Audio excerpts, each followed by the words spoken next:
Adiós.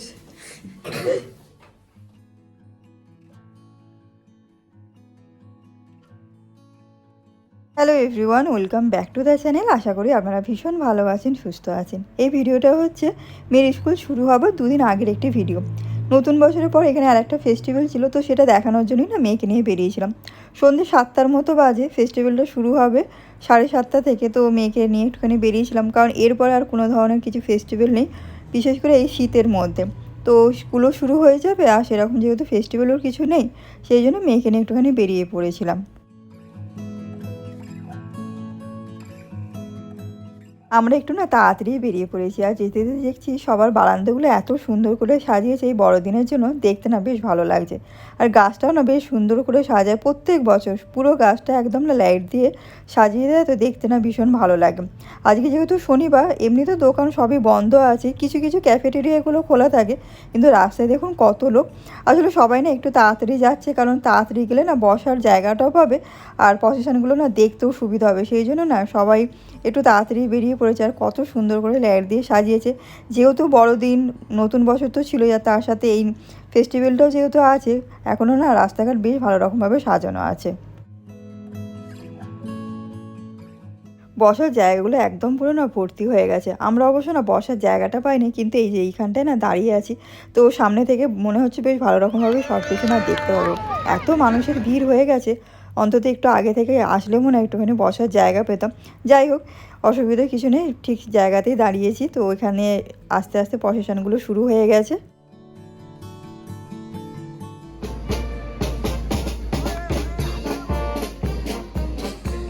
এখন মেয়ের সাথে না এই অনুষ্ঠানগুলো না দেখা হয়ে যায়। আগে জানতাম, কিন্তু না একা একা তখন না বেরোতে ইচ্ছা করতো না। আর এখন মেয়েকে দেখানোর জন্য না মেয়েরও দেখা হয়ে যায়, আর আমারও তার সাথে দেখা হয়ে যায়। বেশ না ভালো লাগে কিন্তু দেখতে। বিশেষ করে এগুলো বাচ্চাদের জন্যই করা, বাচ্চাদের তো ভালো লাগবে, তার সাথে সাথে বাচ্চাদের সাথে বড়রাও এসে যায়। সেই জন্য না সবারই দেখা হয়ে যায়। দেখতে না সত্যিই কিন্তু বেশ ভালো লাগে। অনেক ধরনের খুব সুন্দর সুন্দর প্রসেশন বেরোয় তো, অনেকে অনেক ধরনের সেজে, এই যে দেখছেন কত সুন্দর সুন্দর সেজে বেরিয়েছে, দেখতে কিন্তু না বেশ ভালো লাগে।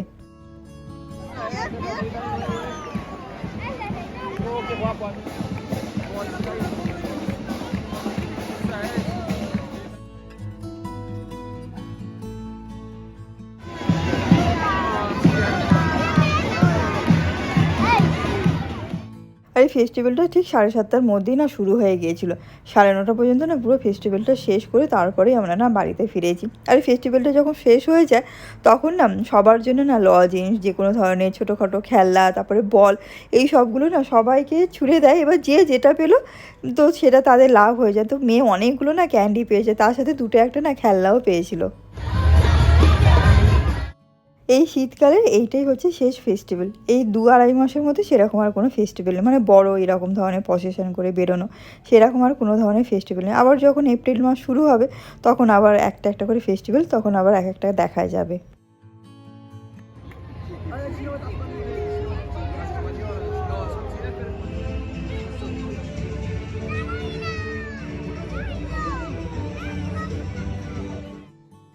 আবার একদিন বাদ দিয়ে আজকে ব্লগটা না শুরু করলাম। আজকে হচ্ছে নতুন বছরের মেয়ে স্কুলের প্রথম দিন। সকালের শুরুটা খুব তাড়াতাড়ি করলাম, 5:30টার মতো বাজে, কিন্তু না আমি 5টাতেই না উঠে পড়েছি। কারণ অনেক দিন তো প্রায় 15 দিনের মতো এই রুটিনটা বন্ধ হয়েছিল, সেই কারণে ভাবলাম বেশি দেরি না করে উঠে পড়ি, কারণ আস্তে ধীরে কাজটাও শুরু করব, আর তার সাথে সাথে ব্লগটাও আবার কন্টিনিউ করব। বছরটা নতুন হলেও প্রত্যেক দিনের রুটিন যে কাজগুলো সেগুলো প্রায় একই থাকে। তো সকালবেলা ঠাকুরের কাছে এসে গেছি একটা নতুন সকাল দেখানোর জন্য। এরপর চলে যাই রান্নাঘরে। রান্নাঘরে গিয়ে যখন রান্নাঘরটা পরিষ্কার দেখি না, তখন মনটা না এমনিই ভালো হয়ে যায়। এক একদিন মনে হয় যে রাত্রিবেলায় কিছু কাজ সেটা সকালবেলায় করে নেবো। তারপর যখন চিন্তা করি যে সকালবেলায় উঠেই আগে যদি রান্নাঘরটা একদম এলোমেলো দেখি, তখন মনটা না একদম ভালো লাগে না। সেই জন্যে যতটা চেষ্টা করি রান্নাঘরটা একদম পরিষ্কার করে রাত্রে রাখার জন্য, যাতে সকালবেলা উঠে পরিষ্কার পরিচ্ছন্ন রান্নাঘরটায় আমি কাজটা শুরু করতে পারি।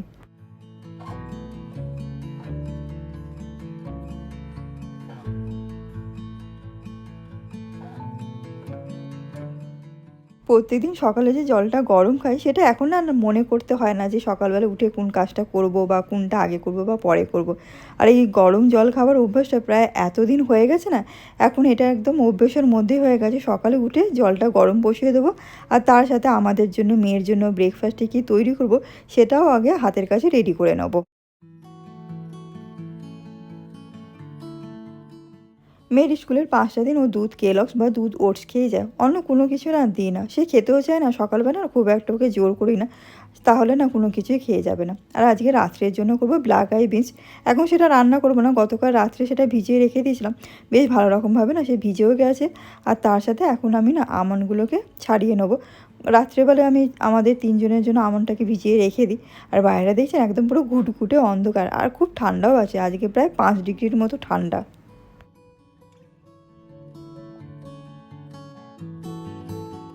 আজ আমাদের ব্রেকফাস্টে করবো কাঠ স্যান্ডউইচ। গতকাল রাত্রেই না দইটাকে ছাঁকনির মধ্যে জল ঝরানোর জন্য রেখে দিয়েছিলাম। এরকমভাবে রেখে দিলে না দইয়ের থেকে জলটা বেশ ভালো রকমভাবে আলাদা হয়ে যায়। মেয়েকে করে দেবো প্যানকেক। গতকাল রাত্রে এসে না বলে দিয়েছিল তাকে প্যানকেক করে দেবে। আর যেহেতু কলাটা ছিল, প্যানকেকটা কলা দিয়ে বেশ ভালো হয় কিন্তু। আর এখানে হিটারটাও আমি অন করে দিলাম, চানের জন্য গরম জলটা যেহেতু দরকার লাগবে। যে কোনো ধরনের সিজনের ফল কিন্তু খাওয়া বেশ ভালো। আর এখন যেহেতু শীতকাল, শীতকালে তো স্ট্রবেরি এখানে বেশ সারা মাস ধরেই পাওয়া যায়। মেয়েকে আজকে সেই জন্য দিয়ে দেবো স্ট্রবেরি। এখানে প্যানকেকের জন্য নিয়েছি একটা মিডিয়াম সাইজের কলা, 1/2 কাপ নিয়েছি দুধ আর 1/2 কাপ আটা। প্যানকেক আমি আটা দিয়ে তৈরি করা, মিষ্টির জন্য দিয়েছি 1/2 চামচ চিনি। কলার যেহেতু একটা আলাদা মিষ্টি থাকে, সেই জন্য মিষ্টির পরিমাণটা খুব অল্প করেই দিই। আর প্যানকেক করার জন্য আমি এই পরিমাণটাই ব্যবহার করি, এতে প্যানকেক কিন্তু খেতে বেশ ভালো হয়।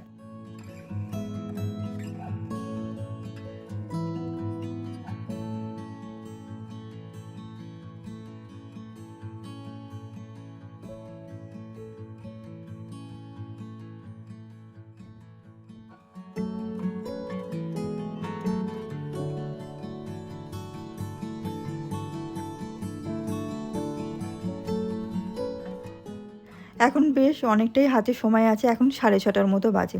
আমি সবসময় চেষ্টা করি সকালের কাজটা একটু ধীরে সুস্থে শুরু করতে, তাতে মনে হয় না পুরো দিনের রুটিনটা বেশ ভালো রকমভাবে কাজগুলো করা যায়।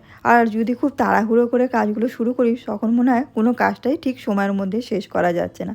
সব কাজগুলো কিছুটা এগিয়ে রেখে দিয়েছি। এরপর নিজের মতো করে 10 থেকে 15 মিনিট একটু বসবো, জলটা আস্তে ধীরে খাবো।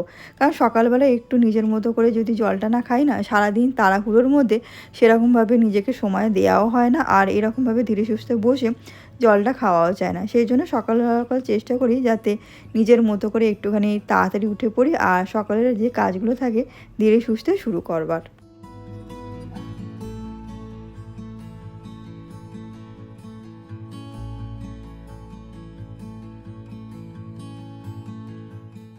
10 থেকে 15 মিনিটের মতো হয়ে গেছে। সবার প্রথমে মেয়ের জন্য ব্রেকফাস্টটা তৈরি করব, তারপর না ওকে রেডি করব। আর এখানে প্যানকেকের ব্যাটারটা যেহেতু 10 থেকে 15 মিনিটের মধ্যে রেস্টে রাখা ছিল, সেই জন্য না প্যানকেকগুলো কিন্তু হয়ও বেশ নরম।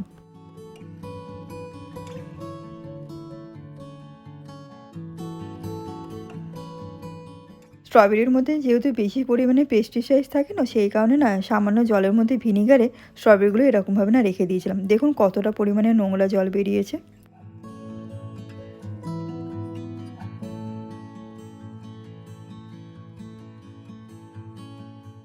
আর এখানে প্যানকেকগুলো কিন্তু একদম ভালো রকমভাবে তৈরিও হয়ে গেছে। আর প্যানকেকগুলোর ওপরে না সামান্য চকলেট সিরাপ দিয়ে দিলাম, খেতে না বেশ ভালো লাগে।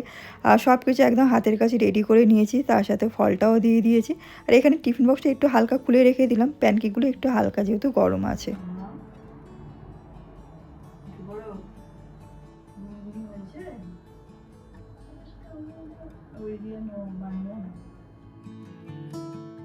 মেয়েকে কিছুটা রেডি করে এখানে বসিয়ে রেখেছি। এখানে ঠান্ডা কয়েকদিন ধরে দেখা যাচ্ছে 5 ডিগ্রির মতো। আপনারা কোথা থেকে ভিডিওটা দেখছেন আর আপনাদের ওখানে কীরকম ঠান্ডা প্লিজ কমেন্টে জানাবেন।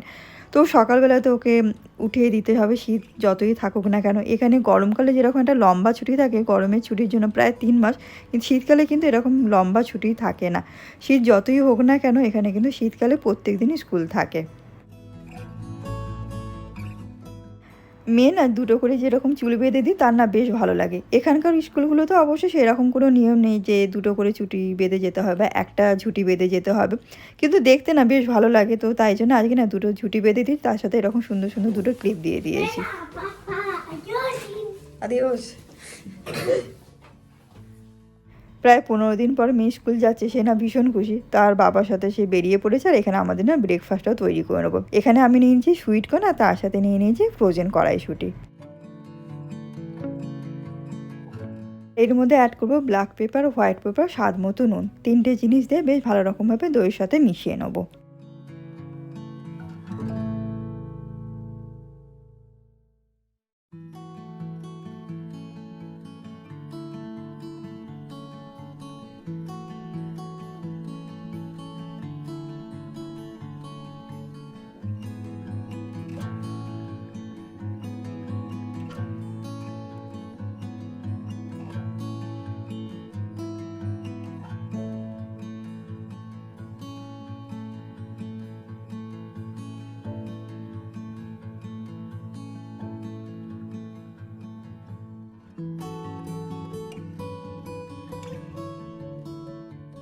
দুপুরে রান্না শুরু করবার আগে সিঙ্কে যে কটা বাসন থাকে সেই বাসনগুলো ধুয়ে জায়গায় ধুয়ে পরিষ্কার করে রেখে দিতে। এতে সিঙ্ক এরিয়াটাও বেশ পরিষ্কার পরিচ্ছন্ন লাগে, আর পরের যে কাজটা আমি শুরু করব সেই কাজটা করতে না খুব একটা অসুবিধা হয়ে যায় না। আর যদি সিঙ্কে অনেকগুলো বাসন একসাথে অনেকগুলো জমে যায়, এতে কাজটা করতেও যেমন অসুবিধা হয়ে যায়, অনেকগুলো বাসন ধুতেও বেশ না সময় চলে যায়। সেই জন্য আমি সবসময় চেষ্টা করি যে কটা বাসন সিঙ্কে থাকে সাথে সাথে বাসনগুলো ধুয়ে জায়গায় গুছিয়ে রাখতে।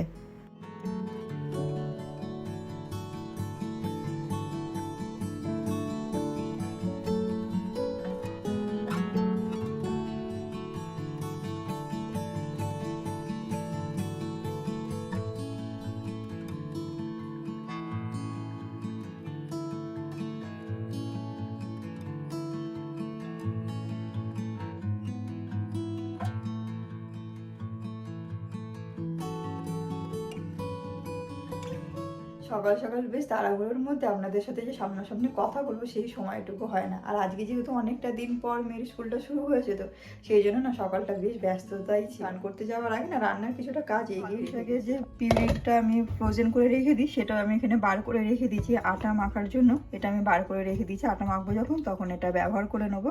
আর এখানে না পোস্তটাও করা হয়ে গেছে, পেঁয়াজ পোস্ত করেছি দুপুরে খাবার জন্য। তো এখানে পেঁয়াজ পোস্তটাও হয়ে গেছে, তার সাথে আমি না ভাতটাও বসিয়ে দিয়েছি। আর তার সাথে করবো ফুলকপি দিয়ে মাছ দিয়ে একটা তরকারি। ফুলকপিটা না নুন আর হলুদ জল একটুখানি ভিজিয়ে রেখে গেছিলাম, তো এটা জলটাও ফেলে দিয়েছি।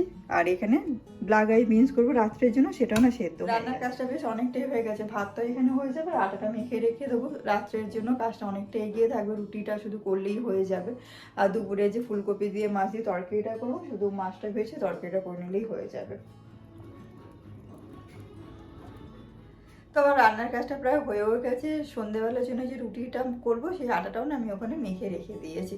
আর এখানে শুধু ডালটা হচ্ছে, ডালটা হয়ে গেলে আমার রান্না হয়ে যাবে। দুবেলার রান্নাটা আমি সবসময় চেষ্টা করি না সকালবেলার মধ্যে সেরে নিতে, তাহলে সারাটা দিন না বেশ হাতে অনেকটা সময়ও পাওয়া যায়। যদি কোনো কিছু এক্সট্রা যদি কাজও রয়ে যায় সেই কাজগুলো না সারাদিনের মধ্যে করে নেওয়া যায়। আমার এত তাড়াতাড়ি সকাল সকাল রান্না না করলেও কারণ কৌশিক যেহেতু অনেকটা বিকেলবেলা, ও দুপুরের খাবারটা যেহেতু অনেকটা বিকেলে করে, তো একটু ধীরে সুস্থে রান্না করলেও চলে। আমার মনে হয় না সকাল সকাল রান্নার কাজটা করে নিলে মনে হয় যেন একটা বড় কাজ না কমপ্লিট হয়ে গেল। এবার সারাদিনে যে ছোটোখাটো যে কাজগুলো থাকে সেগুলো ধীরে সুস্থে করে। এবার শুধু গ্যাস স্টোভটা পরিষ্কার করে নেবো, কারণ সকালবেলা আমি রান্নাঘরটা বেশ ভালো রকমভাবে পরিষ্কার করে নিয়েছি, তো খুব একটা বিশেষ রকমভাবে পরিষ্কার করতে হবে না।